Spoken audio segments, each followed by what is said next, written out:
Hello and welcome to the very first session of day 2 of the Telegraph Food and Drink Festival, which is Create a Showstopper Worthy of Bake Off with Kim Joy. And my name's Xanthe Clay. I'm a food writer for the Telegraph, and I am so excited to be here with the utterly fabulous Kim Joy. You remember Kim Joy from series 9 of Bake Off, which was 2018. Is that right, Kim Joy? And finalist, but she's the one we remember. She is Bake Off what One Direction are to X Factor. She is the one, and we absolutely loved all the beautiful, really cute and finely detailed bakes.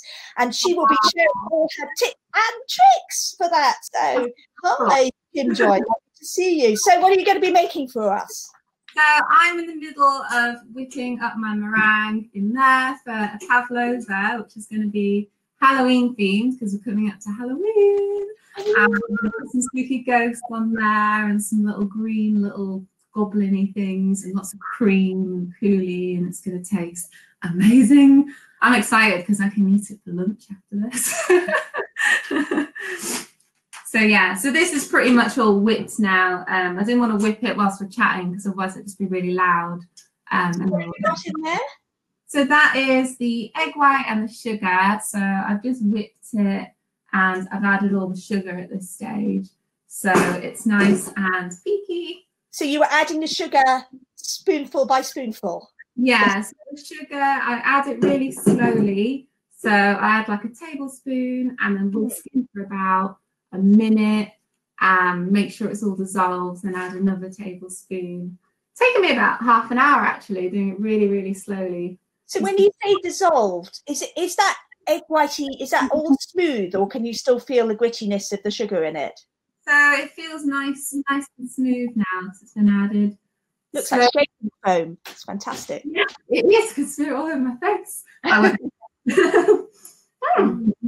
I always like eating it, even though you probably shouldn't eat raw egg whites. You're okay now. You're okay now because the British Lion eggs, they've changed the rules, and raw eggs are okay. Oh, okay. It's amazing, isn't it? I can just eat it all. So yeah, I'm just going to add the corn. So I've added all the sugar. So the last bit is just add some corn flour and some vanilla, and I've got some vanilla bean paste, which just makes. What does the corn flour do? So the corn flour is just like a stabilizer, makes sure your meringue is nice and stable. So I'm just going to add like just over a tablespoon of that in. And it also just stops any kind of like weeping in your meringue. Awful, isn't it? You get the meringue out of the oven and it's got like a puddle around the bottom. It's not good. Yeah, you don't want that. So add some corn. But you don't want to add too much corn flour, because if you add too much, then it can taste kind of chalky. You know, when you buy meringue and it's got that chalky kind of taste. Right. Interesting. So just so I'm just going to blast this on really quickly because I've added the corn flour. So for like a question here from Jessica, who says, can you use a mixture of caster sugar and icing sugar in the meringues, or do you just use caster sugar? What was that again? Sorry, use a mixture of caster sugar and icing sugar in the meringues. Ooh. So I just use caster sugar, but some people do use icing sugar as well because it's a bit finer and it dissolves a lot easier. But I find caster sugar is okay. And another thing you can do actually, which I didn't do this in my recipe because I think it works okay without it. But if you want a really nice, stable, glossy meringue, is put your sugar on like a tray and then put it in the oven at about, I think it's, can't remember, it's like 50 or 100 degrees. And then you get it really hot. So it's like almost doing an Italian meringue with the hot sugar, and that really dissolves really well. Good tip. Yeah. It takes that little extra like bit of time though. I think it works fine without. There's loads of like different ways of doing meringue, and yeah, with Pavlova, some people add corn flour, some people add vinegar or lemon, cream of tartar. And you can kind of actually just do it without all of that. And what does vinegar do to the mixture? What vinegar do, or lemon juice? So it's all kind of the same that corn flour does. So the corn flour kind of helps it be a bit kind of less kind of makes it a bit more mallowy. Yeah, it's all kind of stabilizers to help the meringue not weak. You know. We got a question here from Graham, who says, how can you avoid making a cake dry inside? Oh, so to make it, if you want a nice mallowy pavlova, which is what I love, then it's more about the bake. So don't bake it for too long, because the longer you bake it, because with a pavlova, you're not really baking it, you're drying it out. So the longer you do that, the drier the centre is going to become. And with a cake, is it the same, that you don't want to overcook the cake? Yeah. Overcooked cakes are dry. So pretty similar. Thank you. I think it's quite similar for a biscuit as well. But it depends on what kind of cake you're doing. So I'm just getting some of my meringue out, and I'm going to put a little bit into a piping bag. About a fifth of the mixture or so. And this is just going to be so I can pipe my ghosts. Those are nifty icing bags. Yeah, they're nice and big, and I put it over like a glass, which just makes it nice and easy to fill up. Well, you have got fans from all over the world. Yeah, we've got Linda from Chicago. Hi, Linda. Margaret from Pembrokeshire. Hannah from Buckinghamshire. Jessica from Kingston. And I think we had, where we got Linda from Chicago, I said. I think we had someone from New York as well. Pamela from New York. It's all go. Hi, Pamela. Oh, and there's Amy as well. The glass is a clever idea. Thank you. It just makes, because if you don't have a glass, because meringue's so sticky, so if you just do it in your hand and then you get it all over your hand, and yeah, it's just so messy. I'm very impressed by how clean your kitchen is. It's not usually like this. I like when I bake, I think I go into like you know, when you go into the zone and then you open your eyes and you're like, wow, there's mess everywhere. Everywhere's a little bit sticky in my house when I make meringue. Yeah. Hello, Helen from California. Wow. Hi, Helen. California. I love California. Very different weather to what we've got here at the moment. So I'm just going to draw a circle. So you don't have to draw a template, but it kind of helps. So I'm just going to draw a circle around. It's like an 18cm just round cake tin. So then I've got a nice template to spoon my pavlova onto, and then I'm going to flip that, because otherwise your pen mark's going to transfer to your pavlova, which is fine. You can eat it, but yeah, let's flip it. Excellent.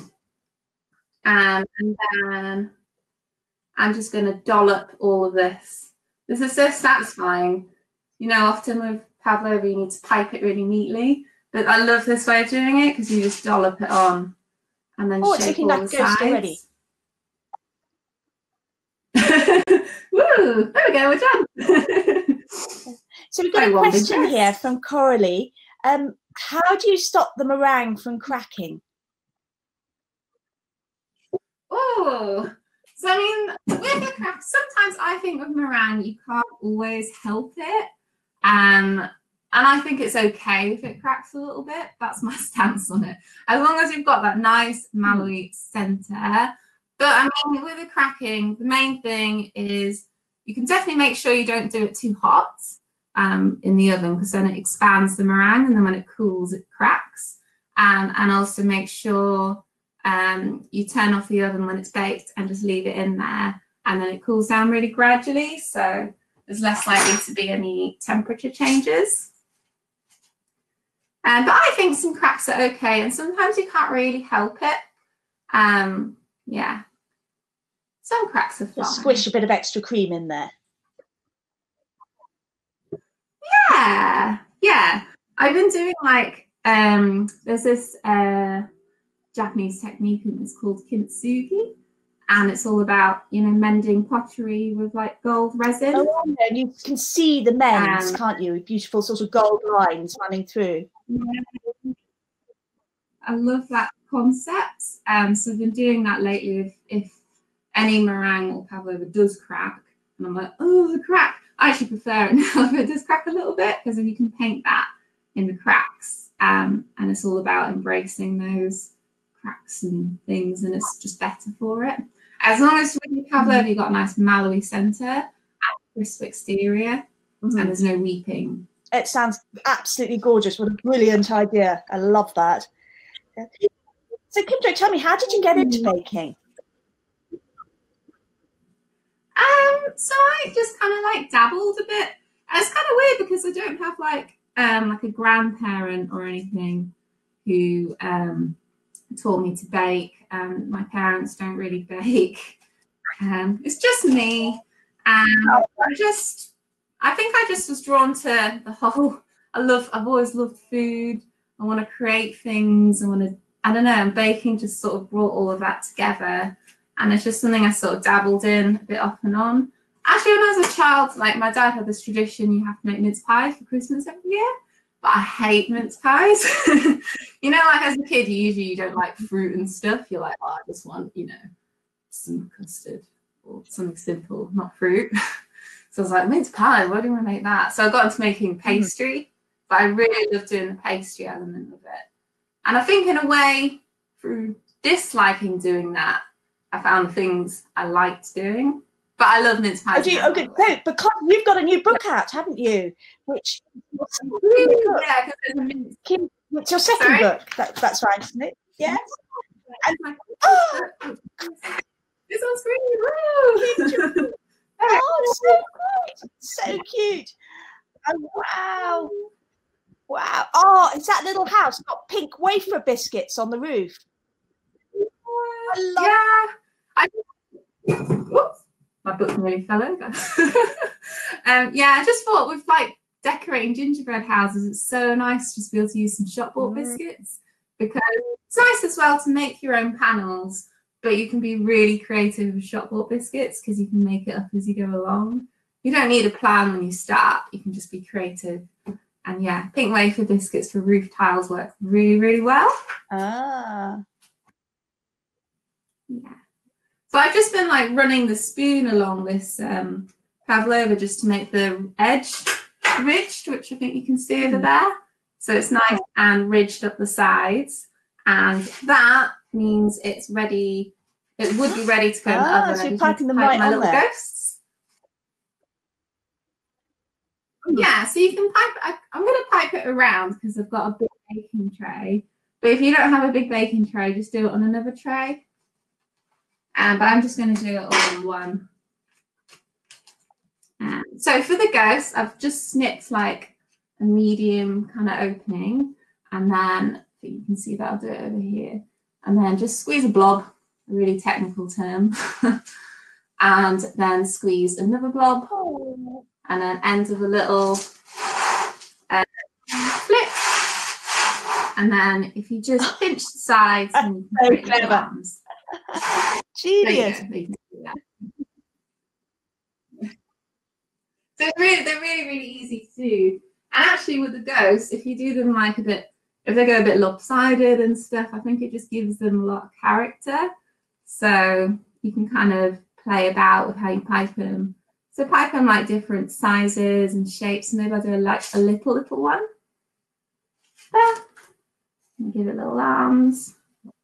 And this is where you just get meringue everywhere. Just press on the table. And then give that little guy arms. Oh yes, you can kind of see if I do that. Brilliant. Love it. Yeah, really easy to do. And then you can also do like some little green little gremlins if you want as well. So I've got a little bit of meringue left over. I'll put that in a bowl. And then let's add a little bit of green food dye. Make sure you use like a good quality food dye, because if you use cheaper quality food dye, then it's not very pigmented. And then you're adding too much liquid, I guess, and that messes up. Yeah. So yeah. Where do you buy your food dyes from? So I just buy them online to get them as cheap as possible. But I like Wilton ones as well as there's a brand called Rainbow Dust Pro Gel. They're just gel food dyes, and they work really well. So the supermarket ones, I find they're quite, they're not very pigmented. And then when you bake them, the colour actually goes really dull. Yeah, you don't have that wonderful kind of jewel brightness. Good ones. No. Which is what you want. Yay. Oh, Graham is just saying here on the comments that he made a Pac-Man cake. That's amazing. Ah, Pac-Man cake. That's cool. I've never done a Pac-Man cake before. Right, okay, that's green food dye. I've got green food dye. Oh, all over my fingers. Just like that. Got Halloween hands. Okay. So just put this piping bag over a glass again. And then let's put in this green. Yeah. Okay.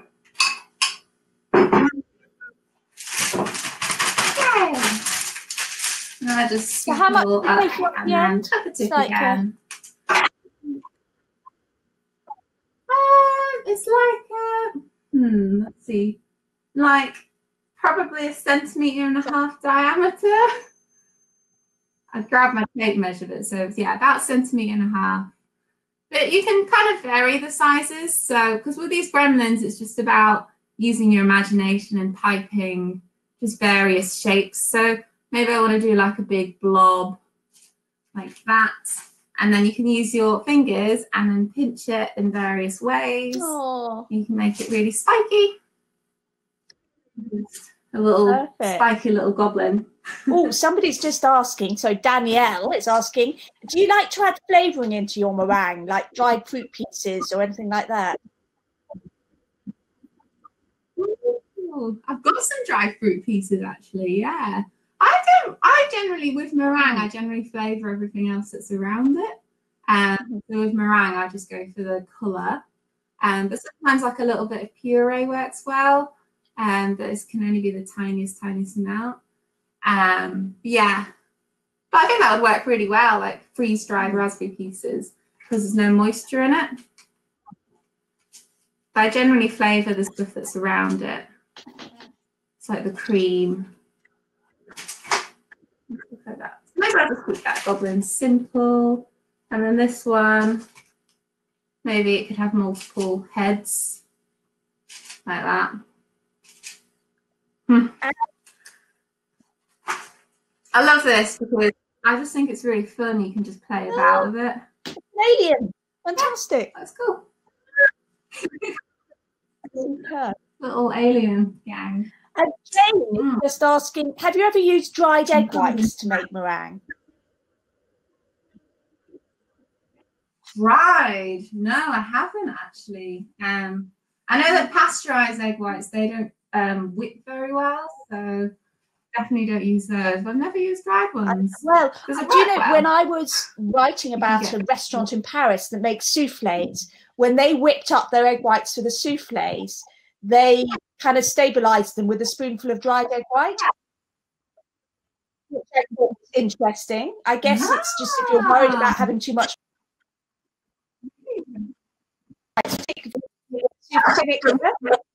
The dried egg white would kind of make it more robust. Yeah, definitely. That sounds really good. I'll have to look into that. That sounds interesting. So I think this ready to go in the oven. So you would have your oven on like 120 or with a fan, or about 140, and just stick it in there and leave it to bake. So for the pavlova, you don't really want to bake it. You want to make sure that it's baked properly. So give that a little bit more than the little meringues because they're smaller. And then just turn off the oven and leave them in there just to fully cool. But I obviously don't have time to do that. So I've made one that I prepared one earlier. So I'll just put this one And all the timings are in your recipe, is that right? So, and that's on the Telegraph website. Yeah, all the colourings are in there on the website. So yeah, you can do any colours you want. You could even do red ones, and you can also pipe little bones. You can play that around. You can create lots of different shapes. Oh, could you pipe a spooky skull? That would be scary. Yeah, skull would be amazing. Come out the oven now. Yeah, I do have a little crack there, but I think a little crack is okay. So, did you make that today, or can you make this a day in advance? Yeah, so I made this yesterday, but you could do it on the same day.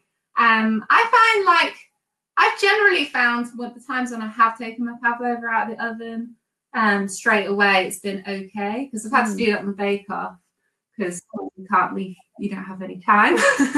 So when I've done it like that, it's been fine. But I think leaving it in the oven is just that extra precaution to make sure.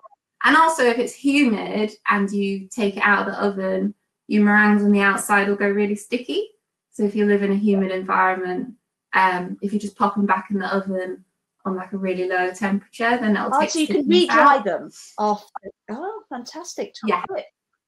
The baking is just like drying them out, really. So rather than properly baking them. But luckily, it's not humid. Your mum's from Malaysia, is that right? Well, it's quite humid, but they bake amazing cakes out there, don't they? Those stripy ones. What are they called? Those stripy cakes they bake in Malaysia. Yeah, really lappy. Lots of colours. I used to love the look of those. What I still do. I say used to, like I don't anymore. The Pandan Cake tastes my favourite things. So it's flavoured with the pandan leaf. And it's a chiffon cake, so it's really light. Pandans, how can you describe the flavour of pandan? So pandan's like, it's all like, it pairs really well with coconut, and it's just really, it's a very hard flavour to describe. So when they asked me to describe it on paper, I was like, I don't know. But it's just really fragrant and just smells incredible. It just smells really good. Yeah. I almost sneezed, but then it went away, so I might pull a funny face. But that's because I was going to sneeze, but I didn't. I'm just getting my cream, so I've whipped some cream earlier. I was going to do it now, but I think most of us can whip cream, so I thought I'll bring it. Because it's quite hard to over whip cream, isn't it? Yeah. Yeah, you got to be careful. I mean, I am quite guilty sometimes because I'll because with a standard mixer, I would just put it in there, whisk it, and then go away and be like, oh, the cream. So that can be a bit dangerous if you're not doing it by hand. It's easier to over whip it. But if you do over whip it, you can add like some more cream back in, actually, and then just fixes it. As long as you haven't over whipped it so far that it turns into like butter. Then I don't think there's any way to go back. But if it's a tiny bit over whipped, it's fine. I'm just going to move some of my things. Oh, Elaine has just asked, can you use something instead of double cream to make it lighter? She's suggesting maybe mascarpone. I think mascarpone is very rich, isn't it? But yeah, mascarpone though works really well because it kind of cuts through the sweetness of pavlova. So yeah, you can mix it with a bit of mascarpone, and it works really well with all the fruit, coulis, and all of yogurt. that. Did you put a bit of yogurt in the cream? Yeah, a bit of yogurt. I think that works too. It just cuts through all that sweetness. But I love sugar, so I was like, never had too much sugar. But it helps so that the coulis is slightly tart, so that cuts through it a little bit as well. Yeah. So I'm just gonna find a spatula. This is what I mean by like my kitchen starts off tidy, but over here I've hidden all my mess. I love your kitchen. It's so cool. I've just been looking at all the stuff behind you, like that chick. What's that beautiful big yellow chick? That's pupa. you from like a little French animated cartoon. Yeah, regarding my bananas. Not that I eat bananas. They're actually my partner reveals bananas. That's the one thing I'm not a big fan of is bananas. So that's quite runny, that cream, actually. So it's a good tip not to do it too much. Yeah, that is quite runny. I think I'm just going to whip it a little bit more. Oh yeah, that's gone really runny. Interesting, because I actually whipped this before and it was perfect. And I've put it in the fridge and taken it out and it's gone runnier. And I never knew that could be a thing. So I'm just going to whip it some more. Let me just grab a whisk.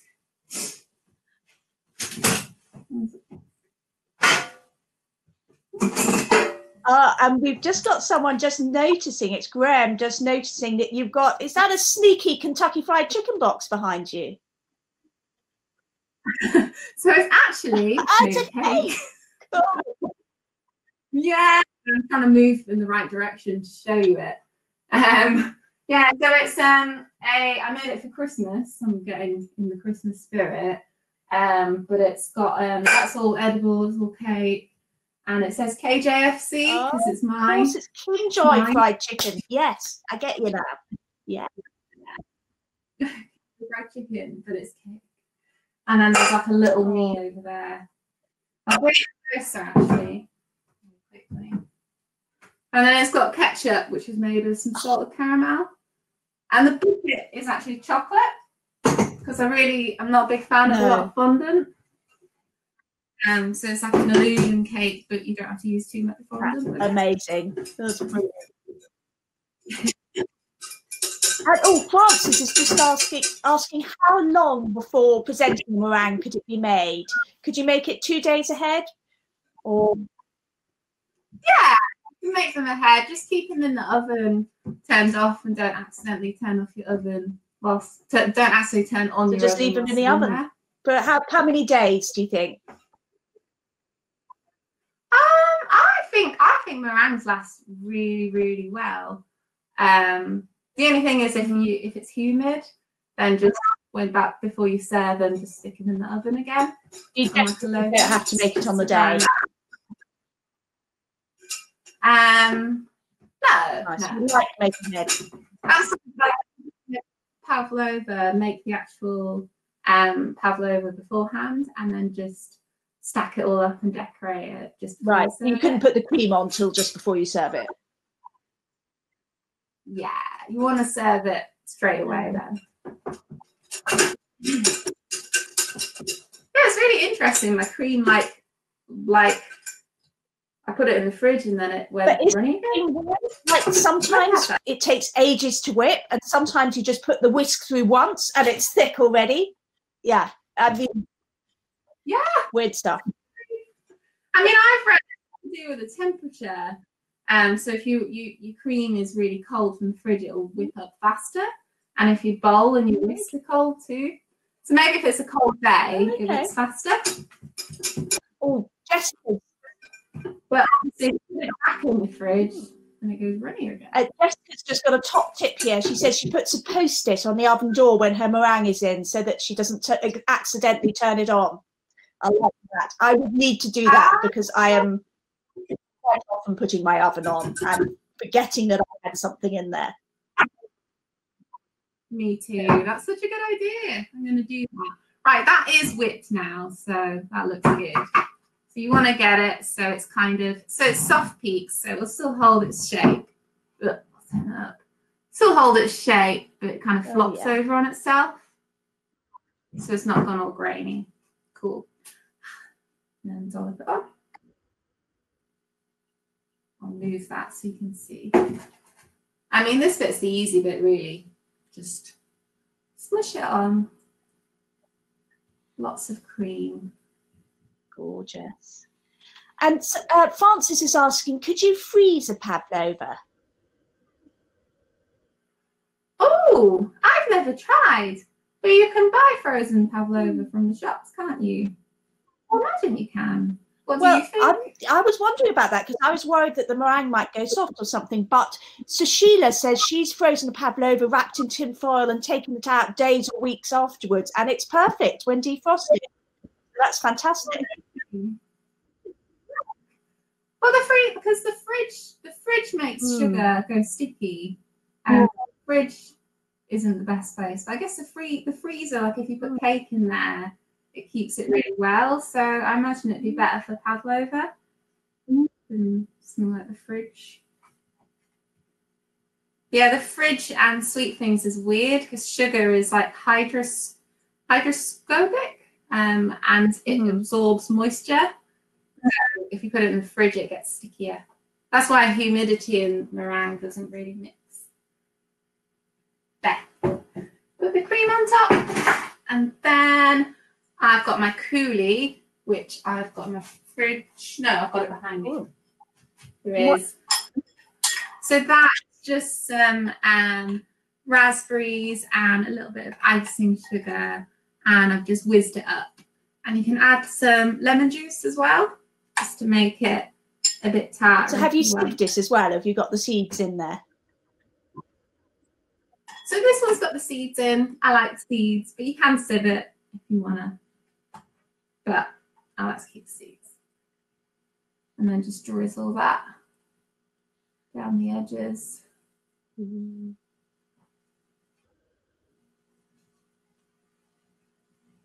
Looks yummy. I've been addicted to eating this as well. I just have a little sneaky spoonful occasionally, just of the. How do you stay so slim, Kimjoy? Well, I don't. I mean, I don't. Yeah, I don't. I'm tall. Oh, you're being tall. Tall really helps because you can eat. I'm 5'9", so not mega tall. Pretty tall. You can just eat more. Brilliant. Oh, and we just Elena's asking, do you cook the coulis or do you just whisk raw berries? Oh, so I just whisk raw berries, but you can cook it if you want. So sometimes I cook it, but I find this way so easy. It's amazing. You just stick it in there and whiz it up, and it's perfect. And you can also do it with frozen berries. So for today, I'd run out of fresh raspberries, so I just did it with frozen raspberries and whiz it up. But then it's all frozen, so then you just got to leave it to melt again. At this time of year, it's great to be able to use frozen ones, isn't it? It's just cheaper, and if you don't know when you're going to make your pavlova, then it's just good to have some frozen berries just stashed away. I can't really see what I'm doing at the front. It looks great. It's fantastic. I'm looking in the video and I'm like, I think it looks right. That is the beauty of Halloween, and why I love Halloween is because you can make a bit of mess and a bit of splatter, and it's all intentional. So Kimjoy, when you were cooking on Bake Off, what was the hardest thing you had to do? Oh, but I mean, for me, it was a lot of the technicals, because it's stuff like, I'm like, I know how to do this. I can do a naan bread. I've done loads of naan breads. I love making naan breads. And then you go do it on Bake Off, and they're like, oh, you've got an hour to do this.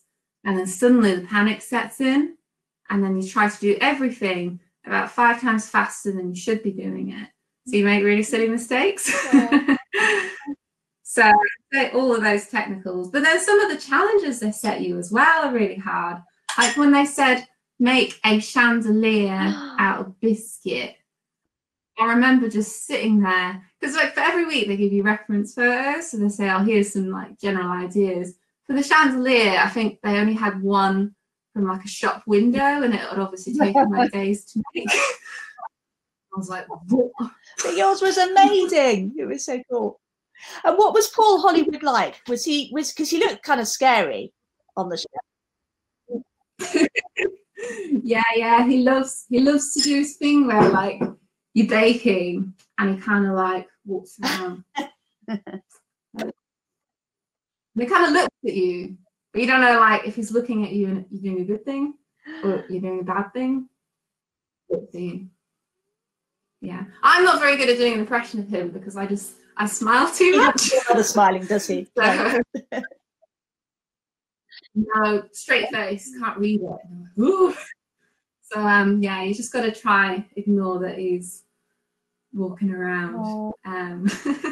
Yeah, you don't really. I mean, outside of judging, I think he keeps quite separate. But I think because he's judging it, he kind of needs to do that. So yeah. And this year's Bake Off, have you got any? Have you got any favourites? You got any winners earmarked? Are you watching it even? Oh yeah, I love watching. I've been really enjoying Bake Off this year. I'm really looking forward to Tuesdays. I like a lot of them. I really like Rowan. He was amazing. Yeah, it was brilliant. And then I loved Mac as well. And I love all the Marks. Yes. Yeah. I love them all. I love Laura. Oh, I love Sura. So I love that she walks the cats. My cats are currently upstairs because otherwise I'll just be walking all over. To meet your cat? Oh, I'll try to bring him in at the end. I'll bring him in. Oh, we have a question here. Yeah, not a meringue question. Why does the fat sometimes drop out of a cake when baking? I do a rich cake and this sometimes happens, but not always. Oh, she says it's a banana cake. That's the fat. Like, so I guess you get an oiliness, do you, Francis? Kind of going around the tin.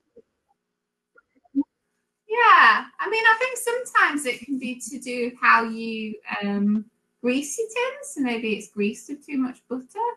I don't really have the fat coming out too much. Definitely of cookies with all the fat oozing out. I suppose it just depends on what kind of cake you make. Yeah, sure. And yeah, sometimes it might be a problem with the recipe actually. I think. Yeah. And we've got Elena's got a dumb question. I don't think it's a dumb question, Elena. There are no dumb questions. And it says, do you need to keep the meringue on the tray when decorating, or can you move it to a turntable to make it easier? I think that's a great idea. Yeah, you can move it to a turntable, definitely. You can spin it round. Yeah. Oh, actually, that's a good point because I've left it on there, but I can move it onto my presentation. So I was going to decorate on just a black chopping board because it's Halloween.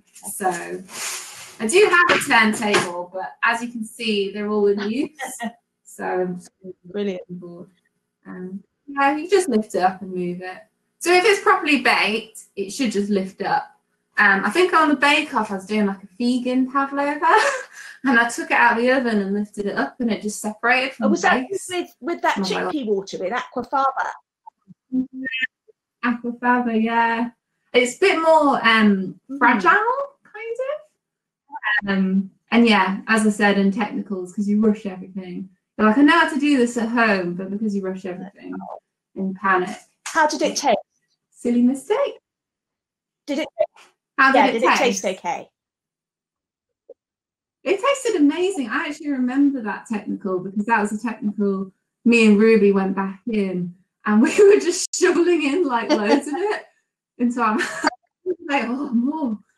It's just, I don't know, it just really hit the spot. Question, what happens to all those bakes? Do you get to take them home? Or what, what happens to all those beautiful bakes that you make on the show? So all the crew dive in and eat it. So whichever ones Paul gives a handshake to or says is amazing, those ones get eaten first and get demolished. And then if yours hasn't done very well, it's a bit sad because nobody, I mean, everyone eats it, but it gets eaten last. So it's sad. So I'm just going to bash some biscuits up. And this is if, you know, just imagine it's Paul Hollywood criticising my cake.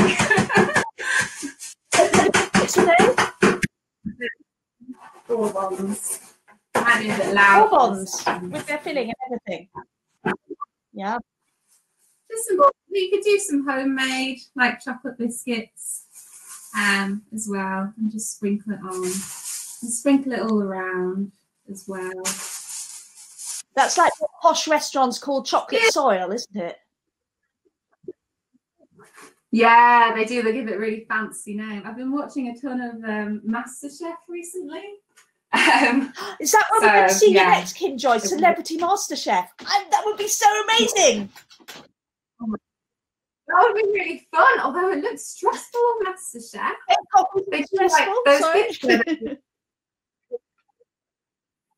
MasterChef would be, I mean, Bake Off was stressful, wasn't it? Must be really wow.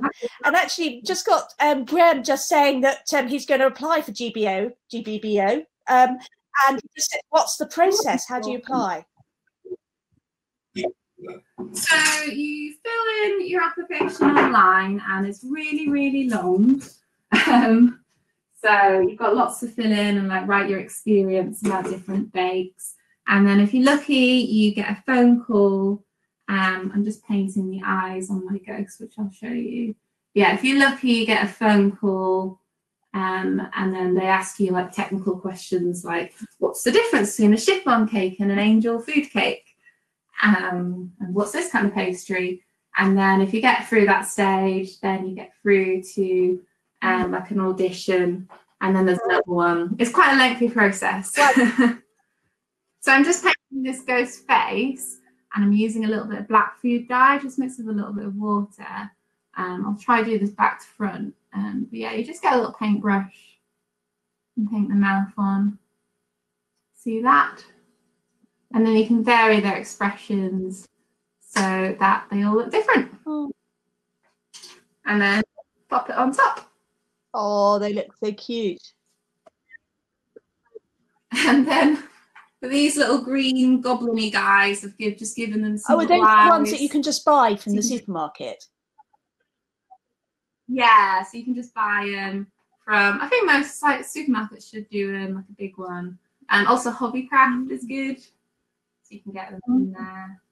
I really like just having some edible eyes because you can. You did an amazing recipe over lockdown for like cheese scones or scones, but you coloured them green, and it was so cool. It gave them little eyes, and they looked just like little frogs. Because you know how, and I just thought it was the cleverest thing because it really made a virtue of the fact that scones always kind of open up slightly unevenly, like little mouths.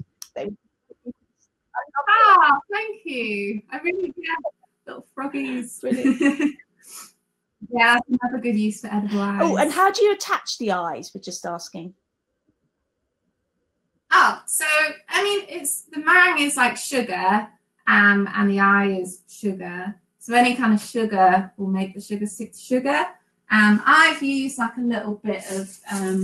I've got some green royal icing in a piping bag, but you don't have to use royal icing. You could just use like a little dab of honey or golden syrup, just something sticky. Just stick it on. Oh, and Francis just asking, do the comedians sometimes cause the contestants to drop their cakes on the floor? Because sometimes they are being funny at pretty crucial moments. That's absolutely true. Sometimes I'm thinking, just go, leave them alone. You know. Yeah. Oh yeah, definitely. Yeah. I mean, Noel used to like grab our cling film and put it all over his face, and yeah, and try little bits all the time. Funny. So yeah, let me just walk around so I can see what the front is like. Oh yeah, cool. I like that. We've got little ghosties around, maybe one to the side. Let me move this tray so you can actually see. So yeah, that is incredible. And that's like 4 ingredients: egg whites, sugar, cream, and raspberries. That's it. 4 ingredients showstopper. Unbelievable. Well, that's a food coloring, right? But that is amazing. So beautiful. Wow.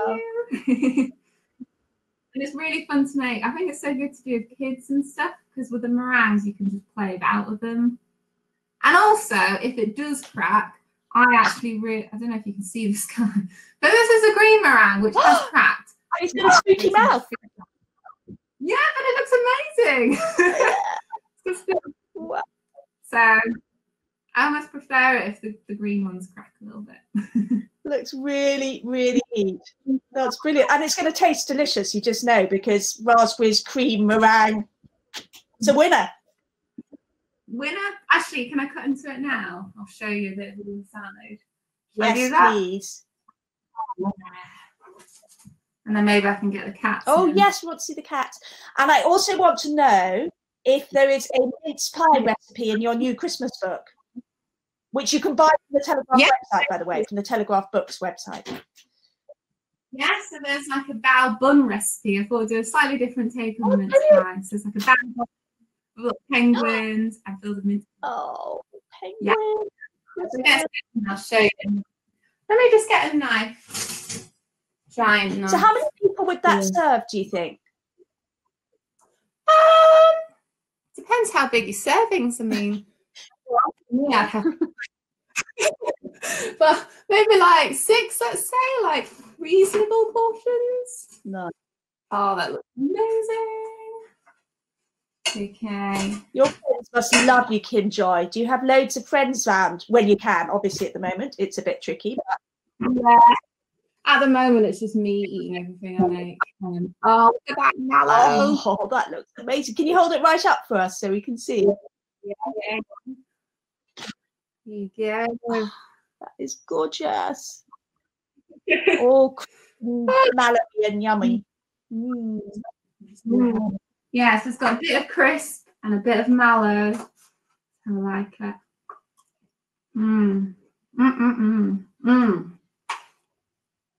That's amazing. I love it. It's gorgeous.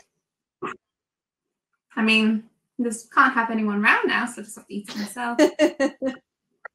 I'm covered in green food dye. Where does that come from? Just going to quickly wash my hands. Perfect. Oh, and are we going to see your cats quickly before you go? Do you think they'll come and say hello? You go grab them. We'd love to see your cats. Who would like to see the cats? Me. They'll probably be typical cats and be like, "Oh, I'm not going to do what." Oh, there's me too. Cool. It's not just me then.